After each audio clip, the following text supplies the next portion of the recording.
Thank you very much for joining the Modern Job Search Checklist. This is your lunchtime, and this is our lunchtime or free time, whatever we call it. Thank you very much for joining and taking time out to join us here. If you're in the chat, say hi to us. Let us know where you're from. And of course, be involved in the discussion. Don't just sit by and watch us banter all the time. We are always talking about something, but we'll always interrupt what we're talking about, talk about what you need for us to talk about to help you with your job search. Down below is Damian Burke. Not that he's down below, but he's just, the picture. How are you, Damian? I'm doing fine. I'm just kind of the anchor. Uh, yeah, he's more than an anchor, and our guest today is helping us parse the seas of discernment in your job search is Teegan Bartos. How are you? Hey everybody, I am good. I'm excited to be joining you today on this side of the screen. Yes, I love your background, especially the bookshelf. It's almost it would take a whole show to kind of have you go through the artifacts and the history of everything you have back there. So I don't know. We won't do it today, but nevertheless, we'll be sure that I know people will be intrigued. But thank you for joining us, and we're always happy to be here. We're here every Friday live streaming at YouTube, LinkedIn, Twitter, and Facebook. And if you have any questions, feel free to put them in the chat and let us know what you are seeing, what you're feeling, and if you agree or disagree. Though I would warn some of my career professional friends and tribes that they can get a little frisky at time and tend to show off. So don't mind them. They're actually just trying to be helpful. Let's talk cover letters because I had this discussion yesterday with Amanda Augustine. If you're not familiar with her, she is a spokesperson for Top Resume, and she's also a career expert. She's a certified coach, she's a certified resume writer, and we had a fantastic study or discussion about the resume trends for 2022. And one of the things we did touch on just a little bit, and I'll throw this out here for you guys, is cover letters. And they're hot and cold. There are some recruiters say I don't ever want to see them.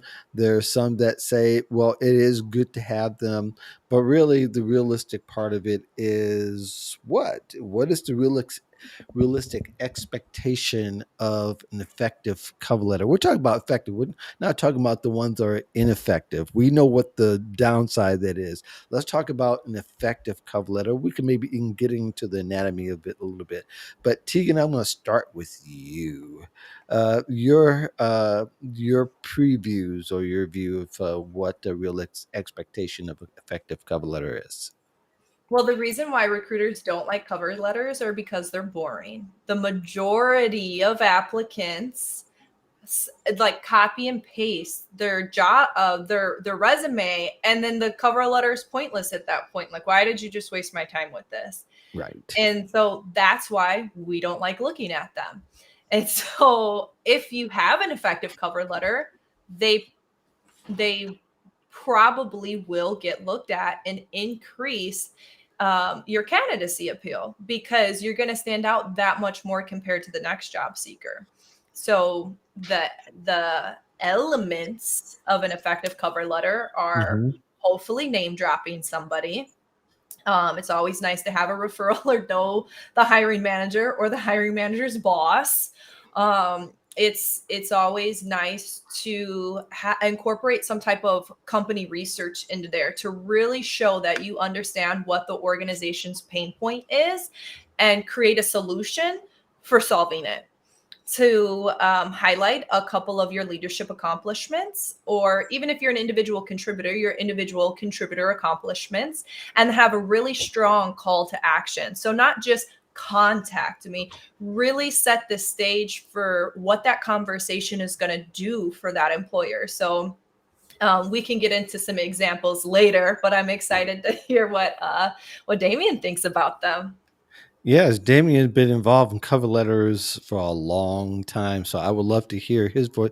Really, for you, You just said Damien, that so disrespectful. A that was long not time. intended to be, though he is the OG of the group here, but he knows it.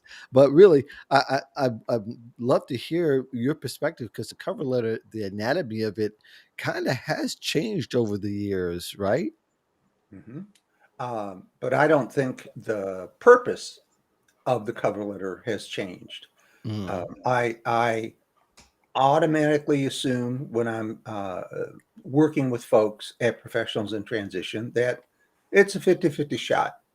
50% of the people, HR people, recruiters read them, 50% of them don't. But the cover letter, just like what Teegan was saying, really serves, in my mind, a separate purpose. Uh, if you are applying to a company, it is an opportunity for you to cater your skill set and address directly the needs of the employer in the cover letter. And in fact, it's also a way to match up their needs with your abilities. And that helps in two ways. One, so many human resource managers over the years have told me, I wish people would send me cover letters the way that you uh, teach them because it would save me so much time. I can read their resume, and I do, but having it all laid out in front of me as to why you, the candidate, is the answer to my needs for the position is extremely helpful. Also, it's an opportunity, providing that they both go in at the same time to uh, match the company's needs keyword for keyword. And everybody's always looking for this magic list of keywords. And in my opinion, they don't exist. The keywords for the position are the words that they use to describe what they need. And taking the opportunity to use those keywords in a separate document is very helpful when it goes through an applicant tracking system. yeah. Now that probably has been one of the things that the disparity of information very often because we've talked about in the show how there has been different strategies for cover letters and how where people should put them in the documentation that they're being asked to upload the upload. First of all, I hope people would just stop depending on uploading anything in the sense that uploading to to be on a tracking system is kind of not really the ultimate goal. To understand that there's a opportunity to do it, but really, if your effective cover letter, and I'm getting to something entirely different, but if you're writing an effective cover letter, you have to catch the person's attention, and you also have to be in tune to what they need, either through what you've seen something or Mhm. that you've heard something and that you've had some kind of conversation. I think one of the things that people tend not to do is not to network enough to inform their cover letter, to give them information that could be useful to provide some kind of solution, at least one or two that that may be on the top of mind of somebody that's going to read it. So I think one of the things that people fail in is that they're writing cover letter as a last resort because somebody asked for it. So Yes. therefore they'll write it, and very often it's longer then when and people get bored reading it because you don't talk about anything that's relevant. If Mhm. I go to the movies and I want to see any movie that's out, I don't want to see a Disney movie. I think that's and that's kind of where people end up. If people end up giving something that an employer doesn't want to read. So I know it would help to go through some of the key points of a cover letter. Maybe talk a little bit about the anatomy. And Teegan, we'll start with you again. Just one or two things that you think that are vital in a cover letter, other than where to send it and the contact information. Actually, the contact information is a great place to start, because if you Okay. can say dear name, a specific name, Mhm. then Yes. they know you somehow have insider information, that you Hmm. know who's managing that department, who this requisition funnels into. And that's Hmm. going to immediately capture the attention of the recruiter, and it's going to resonate differently with the hiring manager, who is then ultimately going to get it. Because even if only 50% of the recruiters look at it and 50% of the recruiters don't look at it, the 10 candidates that the recruiter passes along to the hiring manager, it's going to come along with the cover letter. And so maybe the recruiter didn't read it, but chances are the hiring manager will, and that's going to help fill in some of the blanks. And so I Hmm. like actually starting off with a customized name, or worst case scenario, target listing the specific department that you'd be applying to. But then having a really strong opener, Mark, you nailed it. You have to capture the reader's attention to make them want to read more. And so the art of storytelling, it's, from the dawn of cavemen, we've been telling stories, but it's really difficult to write a concise and compelling story. Hmm. So if you have a story that's interesting as to why you want to work for that organization, or something that made you really good at what you do, share it.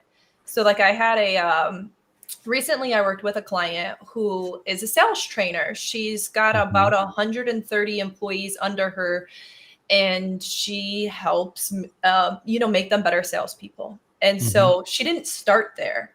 She actually started being scared of her own shadow, and that's how she described herself. I was petrified of having to talk to people, so I became a bank teller, thinking like, yeah, they'll just come, tell me what they need, take their money, give them money, be done with it.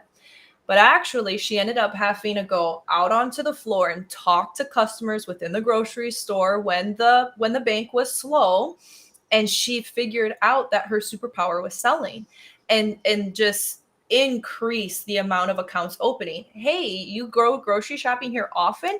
There's a bank here. Make it really convenient for you. And then over the years, just really figured out that her empathy of, I was once so scared of talking to people. The job I took as a young person was to become a bank teller, so I didn't have to talk to people, to now leading, 100+ person sales team, because she can resonate with individuals' objections. So sharing that story, it's like, wow, like that makes sense. Yes, that is what my team is lacking. My team is lacking some type of skills that they need to become better salespeople, to grow, our sales and our revenue, and things of that nature. And if you can resonate with people just from this piece of paper, you're definitely going to be a good fit here. And so whatever is true for your story is how you need to figure out how to sell it and word it so you quickly capture their attention, want them to read more, to get down to really what you can do in that role. That's one strategy. Now, there's no one size fits all, but that's one way to go about it. Sure, sure. Yeah, and I love that part about it. In fact, that's how I eventually, when I was doing in my cover letter days, is that first line, the first two lines really can tell the whole story that someone can, if you write it really well. Yeah. Unfortunately, most people don't put any value in it, so therefore the reader drifts away along with the person's cover letter. And then you might as well During not even submit it, because then it makes you look bad. Yeah, Mhm. absolutely. But I definitely like also it's best 95% of the time to direct it towards a person, even if you find out who the HR manager might be. That's even better than, to, Whom it may anonymous. concern. Dear sir, dear ma'am.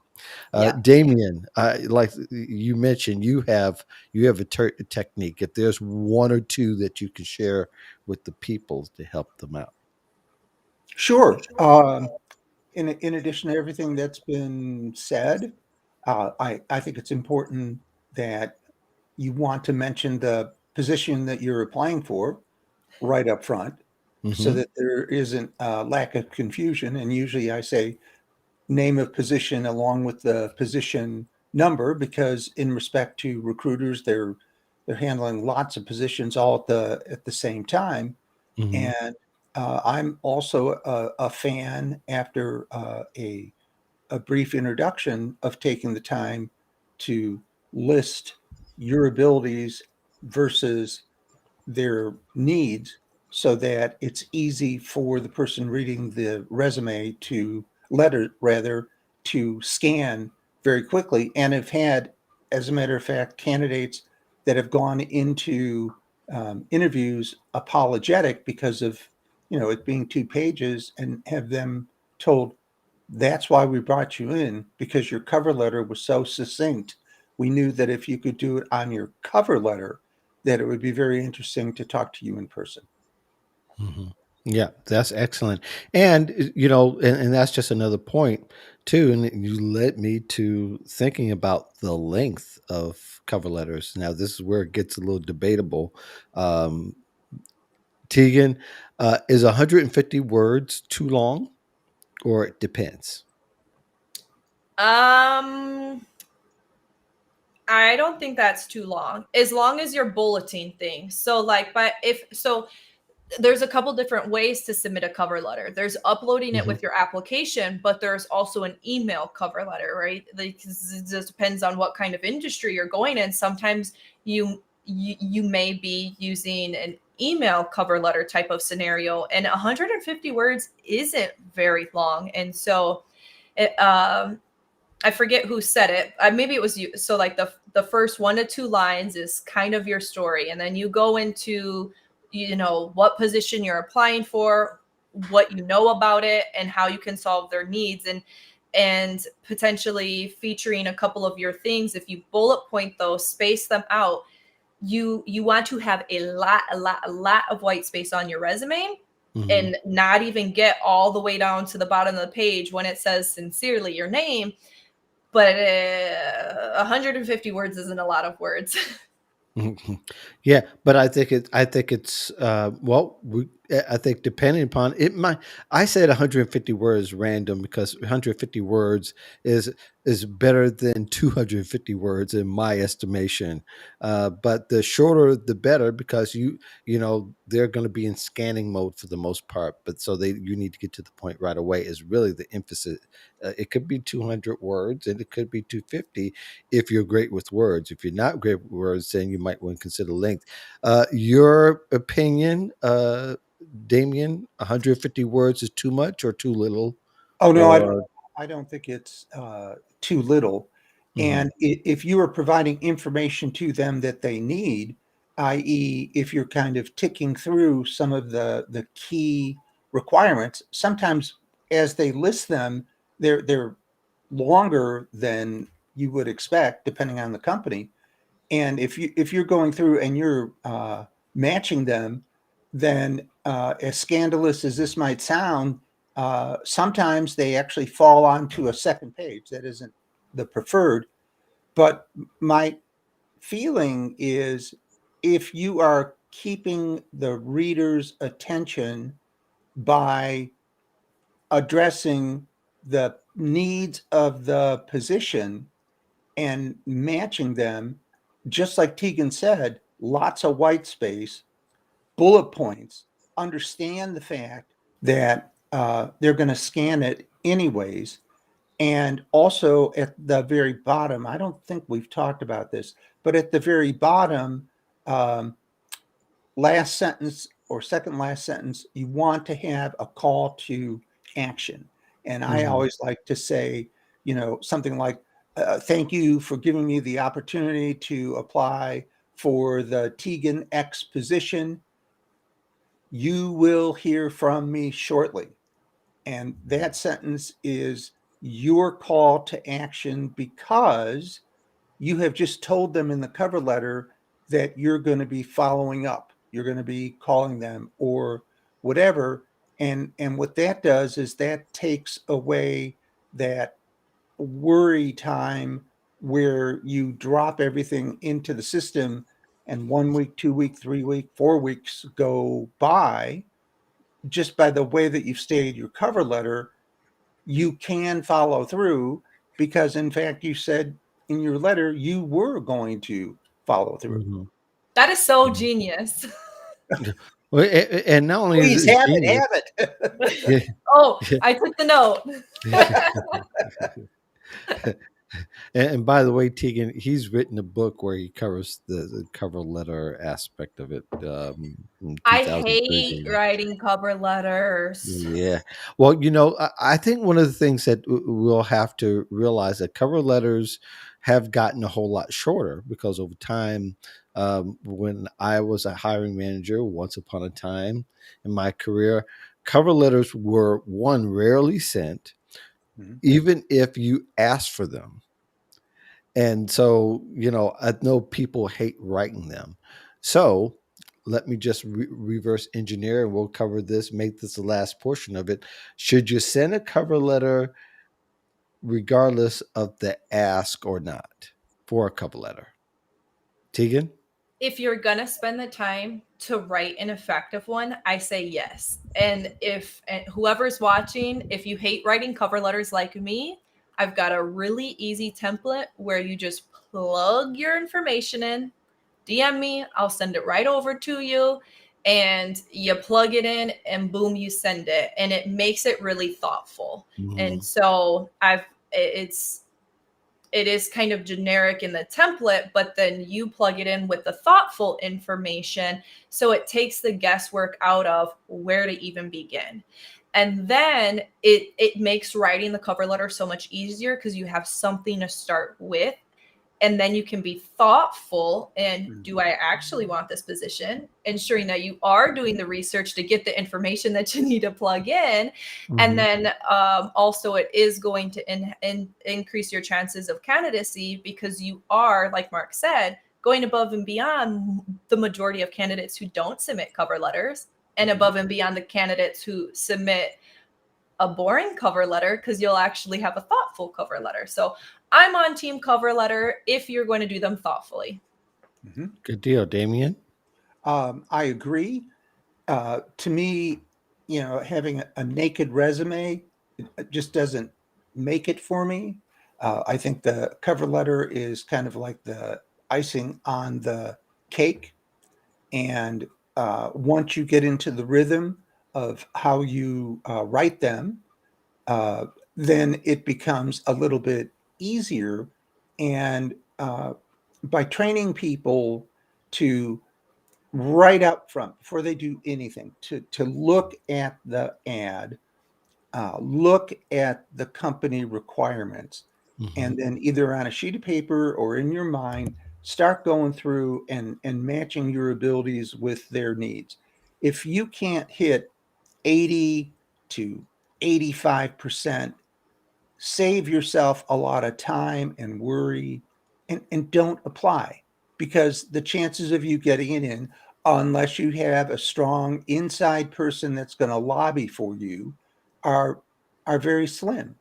And so then that comes back to the cover letter, and the cover letter, uh, again, whether it's requested or not, gives you an opportunity to highlight the match between you and the position, because when it all comes down to it, the person who's going to get the job is the person that's going to fit most well or best within the company and has the greatest number of qualifications to match the position, because everything rotates around the position.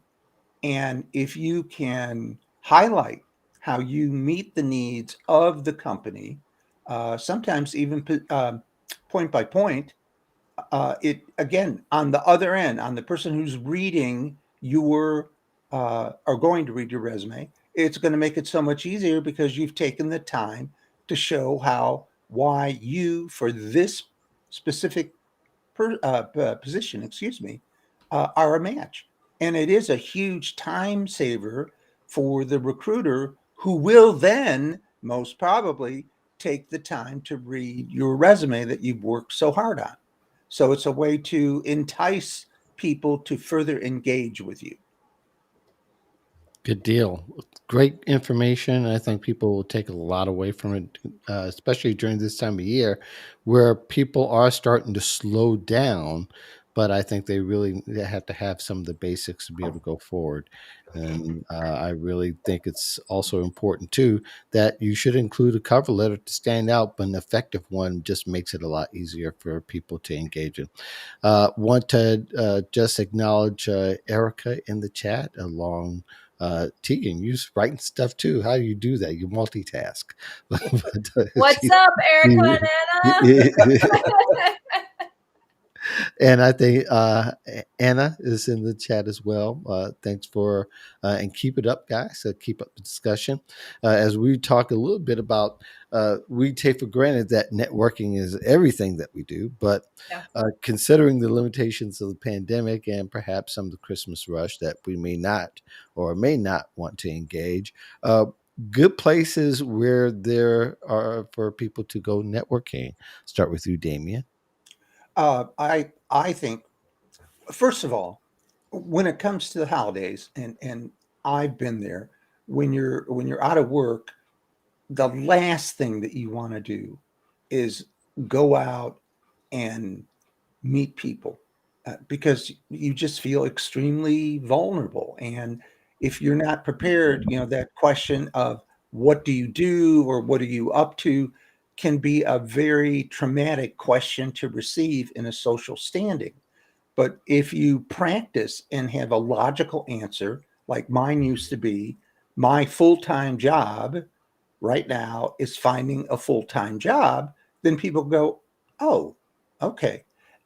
But when you say that to someone that you're meeting at a Christmas party, or if you're married and you go to your wife's Christmas party, which most people dread, me being one of them, um, you uh, have what you need to open up a conversation with people that you would never have a chance to meet any other way. Mhm.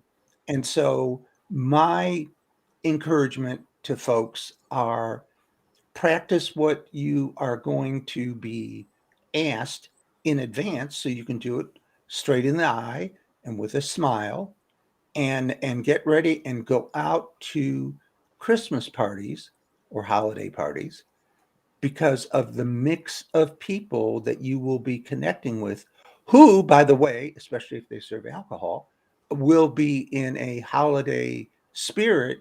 And I have found more opportunity and more willing to help you, especially as they go on to round two or round three.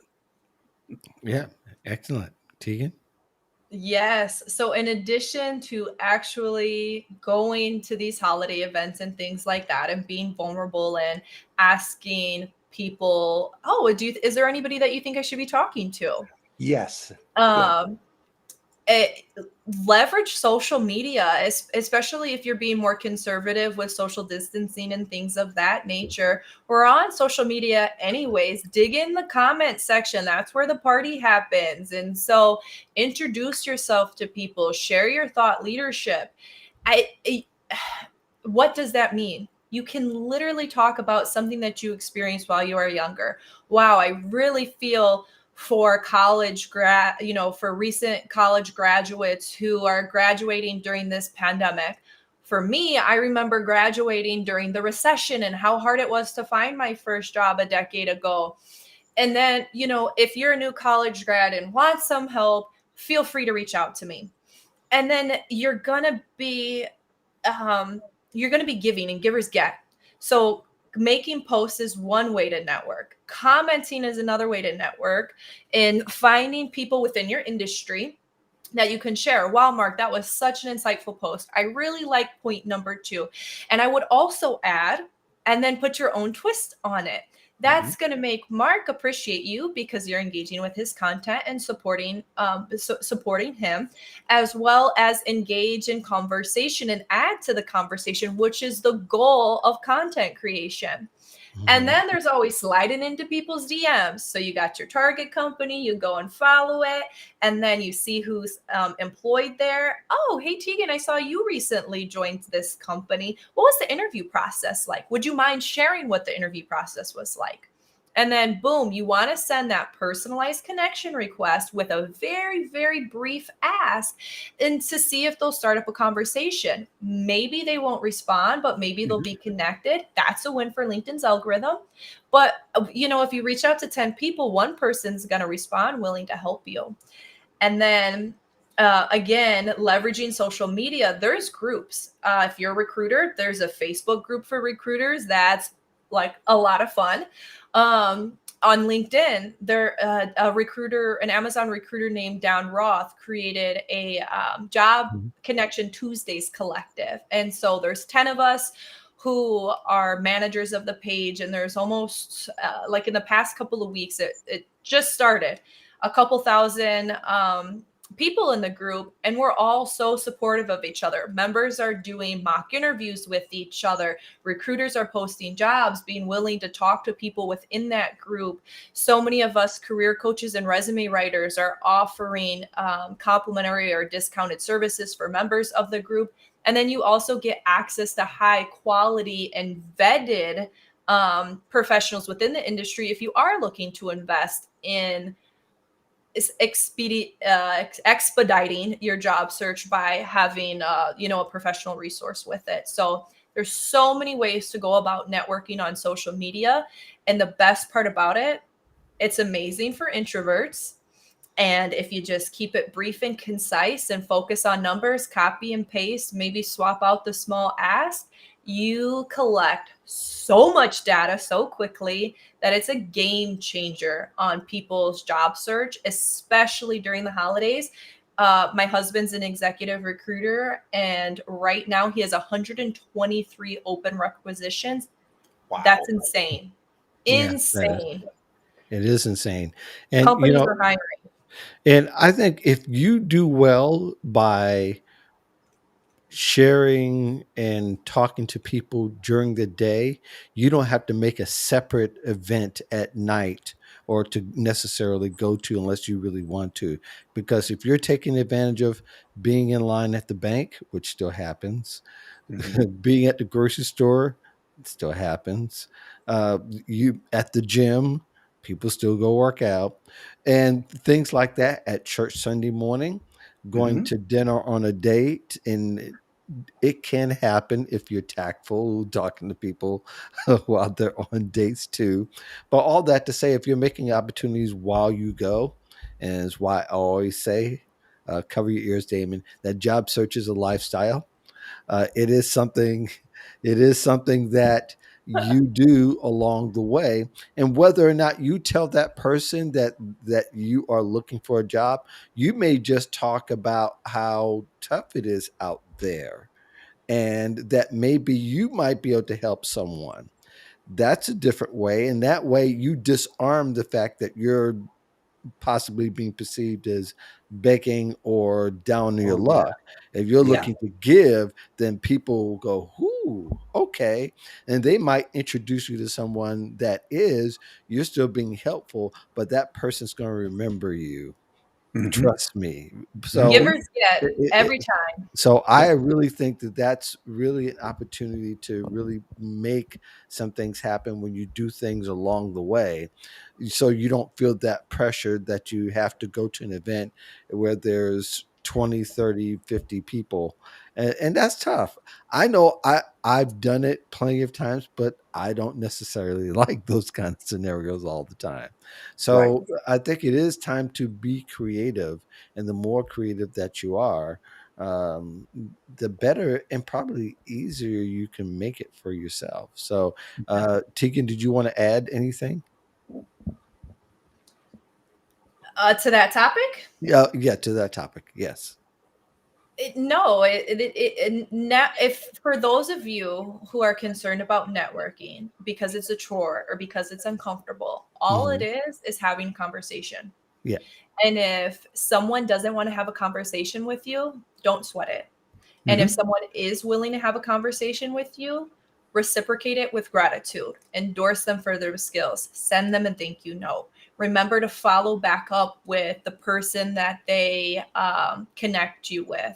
So if you reach out to me, hey Teegan, I see you're connected with Mark. Will you be willing to introduce us? Yeah, sure. Hey Damien, this is Mark. Wanted to introduce you guys. I'm gonna leave the chat now. Hope you have a Mhm. great conversation.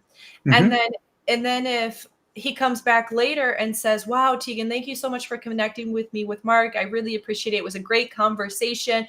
He introduced me to so and so. If there's anybody else that you think of that I should be talking to, I'd be happy to meet them. You're such a resource. Anything I can do for you, please let me know. And then you kind of get to double dip. And then like they might connect you to somebody else then because they were just so happy that you showed gratitude. And so it's it doesn't have to be a big, scary, confusing thing. It's just, hey, I got a question. Could you answer it for me, or could you connect me with someone who could answer it for me? Really appreciate your time. It Right, doesn't right. have to be simple, or it doesn't have to be complicated or scary. Yeah. See, you did have something to add. You didn't Yeah. you didn't really have to even think about it. Damien, anything to add to Yeah, what was already been said?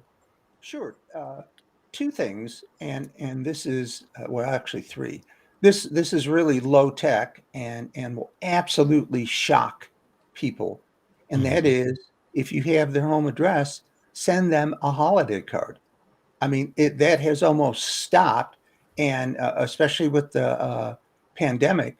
But receiving a holiday card, if you get one or two or whatever, not only do you open it because it's an event, but it really touches you that a person took the old the old way, the time that it took, et cetera, to send that to. And the Mhm. people that I would send that to, believe it or not, are all of the people in your job search stream that have rejected you. Send it to all of the human resource managers or hiring managers or what have you, maybe with a little note saying, just wanted to wish you a holiday season, hope all is well. Perhaps we can talk after the new year. Something, just to let them know that you're out there. Then you can take that to another level and send cards to those that have been extremely helpful for you during your entire job search. Then you Mhm. take it out another level and you can send out either an individual LinkedIn thank you message, or you could do it on Facebook. But it's you taking the time to show your gratitude for this person's help with you during a very difficult time in your life. Yeah. And it's very, very important that you do that because basically Mhm. what you're doing is you're circling the wagon, right? You're touching all the people again that have Mhm. helped you or could potentially help you in the new year. And not only have you circled the wagon, but you've kind of put a little fairy dust on all of them and have said, I really, from the bottom of my heart, I really recognize and appreciate your help at this time of year and truly wish you a Merry Christmas or whatever the holiday is of your choice. And sometimes it can have profound effects. Sometimes a note to someone that you've talked to in the very, very far back beginning of the year or even the year before, you don't know what's happened to them. There could have been a Mhm. death in the family or whatever, whatever. And you taking the time to reach out and touch that person can have a profound impact because this person said, yeah, I gave him that lead, but he took the time to turn around and thank me again. What a good guy, what a mensch, whatever. Um, but again, this is a very hands-on way to reconnect with people that you haven't been in touch with, and supercharge the people that are in your network that you've been in touch throughout your job search, and bless them with your presence and your wish for a happy holiday. Yeah, this is really good stuff, guys. Really appreciate your comments on this and your views. Anna says, yes, it's in the US. It's common to meet someone and hear what do you do question. You can always say that you're in between jobs, explain that you're looking for, et cetera, et cetera. And I think that that's a good way. I think people just need to sometimes not make that the first thing that they say, so Mhm. that it will kind of diffuse a bomb that may go off if they hear someone else ask that question, because that is a very common question. And depending where you might hear it too much. Erica says, or you can highlight three core skills to remain under consideration for multiple opportunities during the conversation, not to start off with the my core skills are, and then you watch somebody run the other direction. We don't want that. Thank you very much. But Erica ultimately says, just make it a normal conversation, or make certain parts of it normal, so that you can get used to saying it in a very natural and authentic way. Thank you all, for those of you in the chat especially, and you guys for mentioning it. Okay. um when you talk about coaching job seekers, and really this is more of a fill in the blank question for you. We've done this before and we do this again. And of course, it'll change from time to time. It says, I wish job seekers would do more of blank and less of blank. And I want to start with Damien. Sure. And one thing to back up real quickly, there's been many times when I've been in events and I've accidentally stung people because they're out of work. And what I've learned to do is, instead of doing that, instead of saying, what do you do? What I say to them is, what is your area of expertise? And whether Mhm. they're out of work, retired, or not, that causes them to pause, and that kind of changes the whole feel of the It does conversation. change the dynamic. I can see that. I can see it shows that I'm interested in helping you in what you want to accomplish, rather than to just help you uh, fill a need. So excellent. Uh, Thank you. To your so question, to the question, yes, sir. um, during during the holiday season, number one is more of, which is, get away from your computer and into the community. There Hmm. are multiple organizations, YMCA, Red Cross, whatever, in your community that do direct person to person help during the holiday. Uh, coat drive, uh, canned food drive, what have you. And the reason why you want to do that is, one, people are in a holiday mood. Two, Hmm. you've now aligned yourself with people who believe in a like cause. Hmm. Three, you have no idea who this person is. And four, it gives you an opportunity to establish new bonds with people based on their commitment to a project first, and what they do second. Just very quickly, we had a professionals in transition member that had been trying to connect with somebody for over 8 weeks, didn't get anywhere. Habitat for Humanity up on the roof, hammering in uh, the roof, turned to the guy and said, "Oh, by the way, what do you do for a living?" Turned out, senior VP, the person that he had been trying to hit for 8 weeks, and the person said, "Oh yeah, I know who you are," and it completely changed the momentum and the direction of this Hmm. person's job search. Um, Now, to the other part, what to do less of: do less worrying about your job Hmm. and about, oh, geez, this is the holidays, people aren't doing anything, and do even more networking with people, because, again, they're in a holiday mood. A lot of people already are are home because of COVID, but there is a rhythm to the workforce, a rhythm to the time. And this Mhm. is a time where the rhythm slows down, people are more available, people are more open to your calls, and utilize that. And always remember this, when it comes to fiscal years, I don't know the actual percentage, but 50% of their fiscal year companies start in January. 50%, I know at Sarah Lee, we started in July. Point being, recruiters are looking for people all the time. Yeah. And 50% of the companies have new money. So my point is, don't slow down.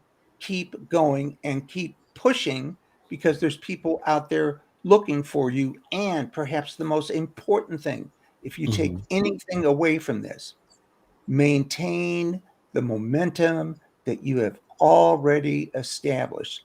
Because unlike 90% of the people out there who come January 1st will have to start all over again, rebuild that momentum all over again, you will have maintained the ship sailing straight forward ahead. And so in Mhm. the middle, I'm saying, don't stop, keep going, maintain your momentum, and have a great holiday. Great, great. Thank you very much, Damien. Tegan, what should people do more of and less of during the holiday in the job search? Whether it's the holiday or any time of the year, I wish more people would put an emphasis on company research so they don't end up on the job search right away again because the company does not align with their values or the position does not align with their goals. And I would like people to do less of 24-hour job search. I think it's Mm. really important to have a balance between my job search and my mental health and my family time and my tech free time and my exercise and remembering to eat. And so that would be my goal for people this holiday season is to enjoy the holidays, designate time for your job search and designate time for your life because your life should not become your job search. That's depressing. So that would be my Yeah. quick answer. Excellent, excellent. And I think to keep in mind that, yeah, people need to take breaks, Yeah. but at the same time, don't take a complete mental shutdown off of what's really happening, because trying to get momentum again after a while, it's crazy. So, absolutely. My thought was that people need to do something a little bit more bolder during the holidays and be a lot less passive. And you can guess what the latter is that people often won't take advantage of opportunities where there might be massive opportunities. And in the fact that in meeting people or being able to get some information that they normally wouldn't get, taking those times for professional development, and also just being more mindful in the way that they are passing on when they hear something that might be important. Say, I'll catch it later. You may not be able to catch something later because it might come through a conversation and that person may not be around again, and you might have missed something that's pretty key. So I think that end. But what people often will do, should do, is be a little bit more bolder as far as reaching not just the one person you want to talk to, but network deeper, in the sense that get to Good. know the person of the person of the person of the person, because more than likely they're like minded. Because I'm not going to pass on to someone that's not going to help you, more than likely. It's unlikely there's not going to be someone that I won't be able to, uh, that they won't help you, that I know is not friendly, that they're not kind, that they're not considerate. So therefore, you're meeting people like it, especially you've talked about something that might be in common. If it might be football, then you'll meet with somebody else who's football. The ice is broken, then you have a warmer introduction. Mhm. Or pets is something very common, and Tegan and I had a great conversation about that. I'll leave that for later. But I think all in all, Yeah, pets are a great conversation to disarm the fact, but go in and maybe you meeting a stranger might be a bold, big, bold thing to do, which is great. That might be different, but it's going to look different for everyone else. Or for the fact that you really know the vice president of this particular company and that you've been afraid because you don't want to seem needy or or seem like it's out of the way. Well, this is the time of year where people are being friendly, they're being nicer than they'll ever be for the rest of the year, Mm-hmm. far be it any other political landslide that may happen. Yeah, you know, you can go ahead and slide into their life a little bit and say, "Let me introduce yourself. We know each other because of this, that, and the other." You just never know. I'll tell you a quick story that I think is kind of funny. He may kill me. I won't say his name, but one of my best friends in the whole world, lifelong friend, had very nice home in a certain state where there are nice homes. I'll even say you can land your guess, but anyway, so the house was on the market, and the person that ended up buying the house was a huge 70s star from the 1980s. If Karen Carpenter rings a bell, it was her Yes. brother Richard that bought their Ah, house. yeah. And so for him, that was gold. You just never know. But it was because he was able to put his house in at the right time in the right space through the right channels.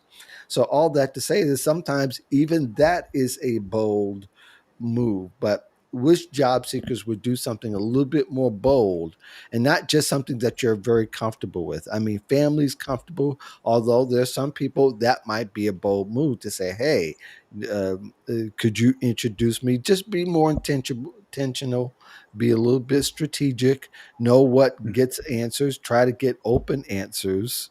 We're not asking you to evangelize and hand out tracts. We're saying that this is a way to make known your a basic need, and a job search is a basic need. So I like what Portia has says. Thanks, Portia, for joining.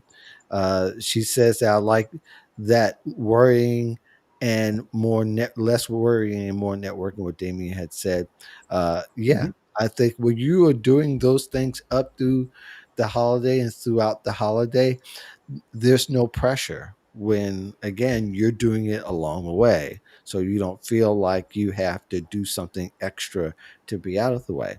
So we're coming near to the top of the hour. Of course, we had our wonderful guest Teegan Bartos.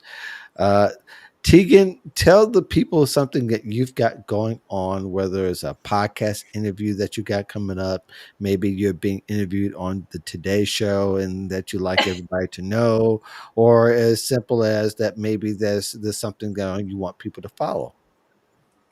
I'm actually really excited. On Tuesday, December 21st, me and Jeff Young, the LinkedIn guru, Oh, namaste, Jeff, all right, are Jeff. going to be, yes, that Jeff, are Yes. going to be hosting a free LinkedIn training for job seekers. And Great. so it is going to be action packed with how to effectively reach out, how to slide into somebody's DMs, tips on being more comfortable with creating a cover story and things of that nature to really do those bold moves, so you can quickly land a job in 2020. And so I'm really excited about that. It's a fantastic opportunity for us to give a Christmas gift or a holiday gift, whatever, to job seekers out there. So I'm excited about that. And in 2022, I'm also going to be launching a salary negotiation course, which I'm really excited Mm. about Good for you. because even though I'm a coach and when someone works for me, I say reach out at any point. I don't care if I'm just doing your resume, I don't care. Still reach out if you want to troubleshoot. People don't negotiate their salaries. So I Mm. do not want anybody to have an excuse as to why they're not negotiating their salaries. press play when you're on your way to work and get these tips so that way you're actually implement them so you don't leave money on the table. Because Mark, as you know, in Chicago, in our community, there are a lot of underserved individuals who Hmm. a quality job can make the difference on breaking generational curses. And Hmm. so I want to see that happen for our community. So I'm putting it out into the universe and I'm so excited to share it with everyone. Great. Excellent. People Wow. look forward to that, and they can follow Teegan for that information. You can follow her, and you can also go to joltyourcareer.today if you want to Yes. follow her site and find out about her services. Damien, what you got going on? Something real quick, and that is, and then I'll back into what I'm doing. Uh, People, if you are going to be out there and connecting with people, it really makes sense for you to make a two-sided business card. Your contact information on the front so they can get in touch with you, and then your career summary on the back. And that then serves as a mini resume, MINI. And you don't offer it to the person, but if you're in a conversation and they say, excuse me, I'd really like to learn more, keep in touch, or whatever, take out the two-sided business card and give them two. This is what I did when I was out of work. And you say, here's one for you, and here's one to pass along. And our experience with pass along rate, I could tell you a whole bank of stories. But coming back to your question, Mark, the segment that I did with Fox should be airing sometime this week. They didn't Good give deal. me an exact date, Good so deal. when I get that, I'll send it out. And then I just did an interview with one of the CEO magazines, and that's going to be coming out in the next 30 days. Awesome. Congratulations. Yes, Thank you. yes, yes. Very much. Be looking forward to the Fox segment, which you used to do on a regular basis once upon a time, right? Was it Fox or was it It was NBC, and I NBC? did a 3-year stint as their career expert. Couldn't get any better than that. Let's see. I have one big announcement. Well, quasi big, depending upon if you're doing it. But this is Saturday morning. Just trying for the first time doing a live stream on Saturday morning with Terry Trecipio, who's the author of Unfollow Your Passion. You may, if you've seen her talk about passion on her TED Talks. Uh, Several years ago, I think that has reached more than or close to 8 million people on that. And we're having a conversation tomorrow Wow. morning on my channel. So stay tuned. We'll talk about her new book. I just think will be released here soon called Unfollow Your Passion. So get the book because it's really, she has a whole litany of ideas and that could really help be helpful to your career. And also, I've got a couple of press stuff that's coming up. One with builtin.com, another one with Business Insider that's coming up, and a couple of others that are kind of are embargoed. I don't know how long it is. Sometimes if and Damon, you can relate to this. When you do certain projects for press, sometimes it may be 3 months before they actually release Oh, it, yeah. and it's big and you can't wait to for it to be released because it's really a cool point you can have at least on the streets for a hot second, but also it helps a whole bunch of folks. But I just want to be sure that people who join us here next Friday, Mhm. Paula Christensen will be with us for that She's show. amazing. Yeah, she was on Job Seeker Nation that Ah, last year, and also Nicolette Barrett will be back, where we'll have a great. special Christmas mixed with some faith elements for in job search information as well. So be sure you join us for that. In the meantime, thank you very much for joining us. Be sure you join us every Friday. We won't be after the 17th. We will be on hiatus, holiday hiatus, until the I believe it's the 16th of January or 14th of January, I think. And that's when we would have our next show. So it would be almost a month. Yeah. And, I got some travel in between that and we got holidays and all that kind of stuff. So just want to let you guys know. You always catch the replays on where we appear. So if you miss it, feel free to press play again. We'd love to have you. Thank you very much for joining us. Peace in the valley of love. We'll see you next time.